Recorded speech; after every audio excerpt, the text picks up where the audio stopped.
And welcome to the Gooner Talk, back again with you guys for another show, for another episode of our Tactical Breakdown series, our show in which we look at the players that have been linked to Arsenal, break them down in an analytical and statistical way with the help of some expert insight so you guys can be as educated as feasibly possible about who Arsenal's transfer targets are. You may be in a situation where you're not able to watch plenty of football and know the ins and outs of every single player on the pitch, or that your only way to connect to the world of football is through a video game in which you definitely need to understand how these players work outside of the X, A's, Y's, triangle, square buttons that you might be used to. And we are the perfect show to give you that insight. It's the first time I've tried an intro like that before.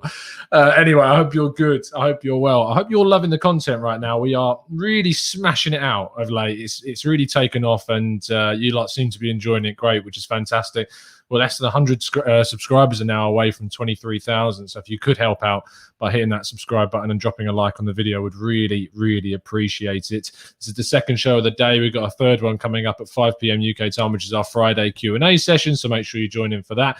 But without further ado, let's crack on with today's show, in which we are focusing on the Moroccan international and Ajax right back, Mazraoui. And he is certainly someone that's dropped up onto Arsenal's radar over the last week or so, supposedly available for around 10 to 15 million euros. It is expected that he will leave Ajax in the summer. And that Arsenal were touted to be competing with Bayern Munich, although that has gone a little bit quiet of late, as the likes of Zeki Celik and Max Aarons have also been linked to the Gunners. Now, without further ado, let's get started with our expert insight. And it does, once again, I mean, with our Dutch analysis, our last show we did on Andre Onana, we spoke to Jordi Yamali from ESPN, and Jordi has very thankfully helped out once again with today's video. So let's hear what Jordi has to say about Noussair Mazraoui. Noussair Mazraoui, the right back and sometimes midfielder from Ajax. He came through the academy. He came like flying in. He only played a couple of games for the second team. The only big thing around Noussair is that he misses a lot of games. Sometimes due to unlucky moments, sometimes due to injuries. In his 3-4 seasons for Ajax, he already missed kind of a whole season, almost 40 games. So that's a big issue with him. I know Arsenal is also interested in, for example, Zeki Celik. Yeah, that seems to be the one you should pick in favor. Not because of the potential, because Noussair is an amazing player, so smart, technical ability, has the drive to go forward, can make assists, sometimes makes even goals. And yeah, at his early age, he's only 23, already played like 10, 12 national games for Morocco. So the potential is there. But yeah, watching him at Ajax, it's always the question, will he be fit this weekend?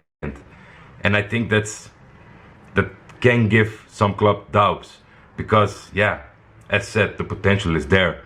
And he's a really modern back. He can do everything what is asked from him. But can he be there every week, 2 times a week, 90 minutes? I have my doubts.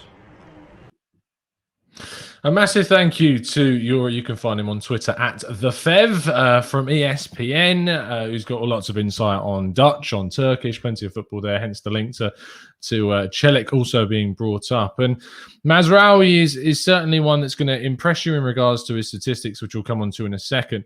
But what he won't is regards to his injury record. I mean, we might as well start off by talking about that, because it is serious. I mean, this season, just in 2021, we've already seen him miss upwards of 20 games this season. 21 have been missed. He's missed a huge amount of games. He's had a knock. He had an eye injury, which is very interesting. The fact he missed 15 games because of that, according to Transfermarkt. And then in 19-20, he missed quite a few games with fitness problems, a knock, a foot injury. In 18-19, he had an ankle strain, a groin strain twice, which he missed games for as well.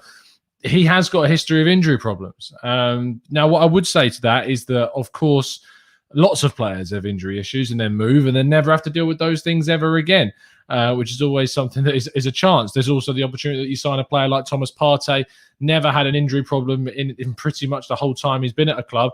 yet moves to Arsenal and then is absolutely plagued by injuries. Injuries are completely down to bad luck at the end of the day. And whilst we can look back at the history of injuries and think, yeah, maybe it increases the chance of them happening, it is a chance at the end of the day. There's always going to be a chance that it happens. Anyway, let us go on to those statistics now. We can do some analysis of that. We started off with our expert insight. Let's move on to the statistical focus and player comparison, and then we'll be getting your guys' thoughts in the chat box as well. So what I thought would be a good idea to compare him to is, of course, Aarons and Bellerin, and to Zeki Celik, seeing as we've been linked to him in the past, and see all of those statistics compare. All of these stats are taken from Wisecout, and they are their league-specific statistics averaged across the 90 minutes. Let's go and look at then the next one, which is looking into heat maps, which of course is something we very much enjoy tuning in for and seeing how they work, especially when it's a goalkeeper. Always amusing. But in regards to how Mazraoui works on the right-hand side, what's interesting about his heat map is that you see it quite far up the pitch. It's not actually that far back as the other guys are on this. He's more similar to Bellerin in that sense, whereas you see the likes of Max Aarons, you see that of Zeki Celik, much more reserved in their own third of the pitch, whereas he doesn't typically find himself there. He's very offensive in regards to the type of right back that he is, and he finds himself in the box as well. You see with the Heat moving into the box area on the right-hand side.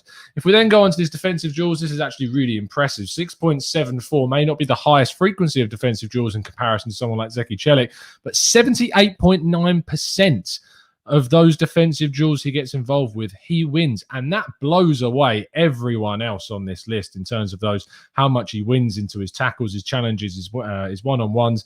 He is really good in the defensive duel department in terms of frequency, which is higher than Aarons and Bellerin. And that success rate is really high as well. Moving into the aerial duels, 2.27 is the joint lowest along with Zeki Celik, but he does come out with the highest amount of one once again at 68.8%. And if we move into the loose ball duels, he comes out again on top in regards to the frequency and also the amount that he's winning at 52.9%. So defensively, he's coming out very strong here. In terms of interceptions, he does drop down a little bit, only ever so slightly higher than Max Aarons at 3.69, but lower than that of Bellerin and Zeki Celik at 4.7 plus. Going into the amount of balls that he loses in a game is 8.94, which is lower than Max Aarons and lower than Zeki Celik, and only 28.6% of his losses happen in his own half, which is also a very good thing. I mean, the most of the time, more than two-thirds of the time, all of his losses are happening in the opposition half rather than his own, leading to creating less pressure for the players around him. Into his recoveries, coming out very strong once again at 10.14 recoveries, with 43.4% of them again happening in the opposition half, helping to start with counterattacks. Very impressive once again in that area. Looking at passing statistics, 85.4% is the highest passing accuracy on this list, with the highest frequency of passes as well. And if we move into those passings to the final third, he blitzes everyone else on this list with 9.5 passes into the final third and an 84.3 passing accuracy when making those passes. If we look at passes into the penalty area, again, he comes out on top. 4.4 passes per match into the penalty area with a 56.5% accuracy of crosses, incisive passes. It is overall very impressive. Looking at the touches into the penalty area, he is joined with Max Aarons into how advanced he is and how much he likes to get into the box. But in terms of the actual dribbles that he gets involved in, again, he comes out on top with 64.4%. I'm laughing because it is incredible how high he is beating all of Bellerin, Zeki Celik, and Max Aarons in this sense, with 4.18 dribbles per match. And finally ending on the total shots. Only 10 shots this season. That has been in part down to the amount of games that he has played, but 40% of those shots he's taking is the highest in terms of accuracy. Once again, typically tending to take some from outside the box as well as inside there as well. So there you go. It is really, really fantastic statistics. Now, we do need to add the context to these stats. Well, first of all, being that he's playing in the Eredivisie for a side like Ajax that tend to dominate their league, which is obviously going to, I won't necessarily say massively buff things, because we have seen players play for teams that dominate their leagues. I mean, you look at Zeki Celik, who's played for Lille in Liga, and they've won the title this season. You look at Norwich, Max Aarons is playing in the Championship, and they've won the title this season. So again, those guys have dominated their leagues. It's only Hector Bellerin that's playing for one of the sides that hasn't come at the top of the table for those players. So whilst we can add the context and say, yes, he's playing in the Eredivisie for a team that are dominating that league, so are Zeki Celik and so is Max Aarons. So you have to consider those as fairly still pretty good comparisons contextually for that. The biggest drawback for Mazraoui is his injury record. His injury record is bad. It can't be ignored. It's not something you can just put to the side. 21 games missed this season is a lot. Is a really hell of a lot, and also means that we've got a smaller sample size to look at his statistics as well, which might help in boosting those a little bit too. So there is the context of that. Now, I think, in my personal opinion, when you're looking at him and you're looking at Zeki Celik and you're looking at them side by side, I lean more towards the Turkish international personally, because I think his statistics still line up very competitively with Mazraoui. He doesn't have the injury issues that the Moroccan has, and he's performed at one of the top 5 elite leagues playing for Lille and getting them towards the title, and he's doing it very, very well on the international stage as well. So all of those things for me lean me towards Zeki Celik, despite his statistics for Mazraoui being ever so slightly higher. So it is a very important thing to talk about with context. Stats do not mean the whole world. It is certainly something that you should look at to inform your opinion, but you need to apply context to them. That's what makes them important. Anyway, we move on to the final part of the show, which is, of course, getting your thoughts and feelings in the chat box. So we're going to go for a few of your comments before we wrap up. We will be doing another show today at 5 p.m. We'll be doing a specific Friday Q&A, as always, at 5 p.m. UK time. So that is literally in just under 2 hours' time. So make sure you tune back in for that. If I don't get to manage to answer your question right now, I'm sure we're going to go for it. Trying to keep the questions specifically focused on this area of the pitch. Let's have a look. Let's scroll up and see what you guys are saying. Scrolling up. Let's get some more questions about what you guys were saying earlier on in the chat box about Mazraoui. JD says, if we have any ambition to get back into the top 4, we have to stop buying injury-prone players. Suraj says, wanted you to compare him with Chambers. Oh, I'm sorry, mate, but his sample size is quite small, and it's also towards the back end of the season, so contextually it wouldn't have made too much sense.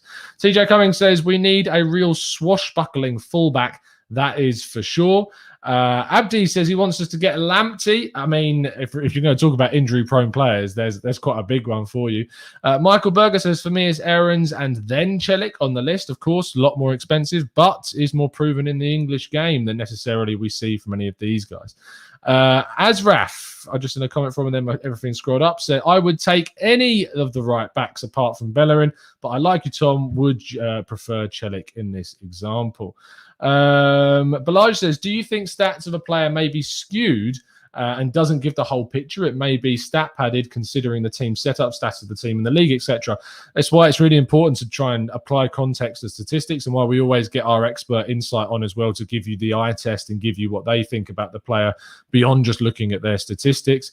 But when we've compared him to, as we say, Max Aarons at the top of the championship, and of course looking at Zeki Celik, top of Liga, that in itself is showing you that we're comparing them to players that are playing at the top of their game and at the top of the league for where they are playing as well. Jabu says, Celik all day. His value might skyrocket after the Euros. Let's move for him.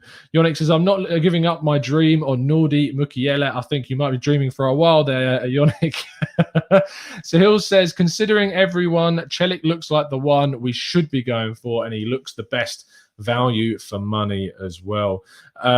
Lyndon says, medians always reflect better than means. Interesting to be looking at medians. It's not a statistic we actually have the advantage of looking at. But it does depend, because you can see some anomalies creep in which affect medians, but at the same time, yeah, I mean, the average and the mean that we're looking at across the 90 minutes does take into account every single game and all of the possible anomalies as well. So it's not, unfortunately, it's just not a statistic that we can look at right now. Parn says, I think we might actually be okay without a backup left back next season, as Tierney won't need to be overused just once a week for the Prem. But what if he gets injured in one game and he's out? That's the big problem for us. And I would like us to go for the cup competitions. I would like to see Arsenal push for a League Cup, push for an FA Cup. I think if we've got no European football, we should be looking at trying to get through in those games. Vinny Eagle says, what was his eye injury? 15 games makes him sound rather soft. I genuinely, I have no idea what this, I mean, I'm going to do a quick Google search just to see what this eye injury was. Let's have a look. Oh, there's a tweet about it. Let's go on to this tweet. Is it a verified tweet? It's looking like it's from AFC Ajax, who is at the European Lad, 87,000 followers. So it must be as serious as we can find. It says, in February, Mazraoui got hit with a ball on his eye, which damaged his eyesight. He couldn't train with the squad for the past 2 months. Yesterday, he rejoined the group in training. Wow, that is weird. That is very strange. That must have been a very innocuous eye injury, not something that we typically see in the game. Mr. Joe Kerr says Celik is a better signing and could be because of his Turkish jersey. What? A huge Turkish jersey pusher. All players have the pitch and marketing value. I think that he's going to be in the Turkish side. I'm not sure what you mean by a huge Turkish jersey pusher. I don't know what that means.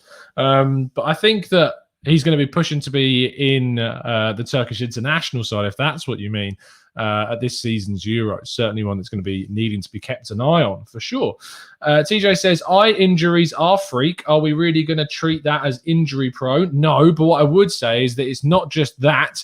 He has missed things because of a knock. We've had 3 knocks in quick succession where he missed 5 games, a fitness issue in 2019, another knock in 2019, another foot injury in 2019, knee problem in 2019, ankle injury in 2019, groin strain in 2018, groin strain again in 2018. It's not just an eye injury that we're talking about. It is a number of issues that he has faced. I see. Turkish fans buying jerseys with a name on the back. Apparently, Turkey is a massive shirt seller. So there you go. Maybe buying Zeki Celik will bring in some extra financial coverage as well. I'm not going to be doing that to Vinny. No chance. Turkish from AFTV would be delighted. I don't know. I know that Mems would. Mems is, of course, good friend. TGTOG is always big on seeing the Turkish guys come in, and yeah, maybe he would be very pleased with Zeki Celik coming in. It's always an interesting thing. I'm interested about kind of for whatever nationality you are, and you see Arsenal linked to someone. Say if you're from outside of the UK. Do you think it puts a bias on your opinion if it's a player from your country in, say, a comparison where maybe the statistics of one player are greater?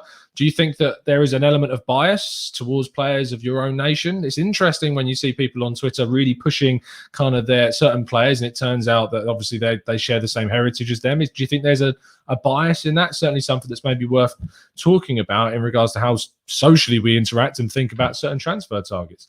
Anyway, I am going to wrap things up there because I didn't want to do too long of a Q&A on today's show because we are going to be doing a massive 45-minute Q&A at 5 p.m. today. So make sure you tune in for that. I'll be back again then. A massive thank you to Jordi once again for helping out with today's show and giving you the expert insight. And I hope you've enjoyed the statistical breakdown of Noussair Mazraoui as well. If you have, please drop a like on the video and subscribe to the channel if you're new around here with those notifications turned on so you never miss a show. I'll see you again at 5 p.m. UK time. It's been a pleasure as always. And as always, up the Arsenal.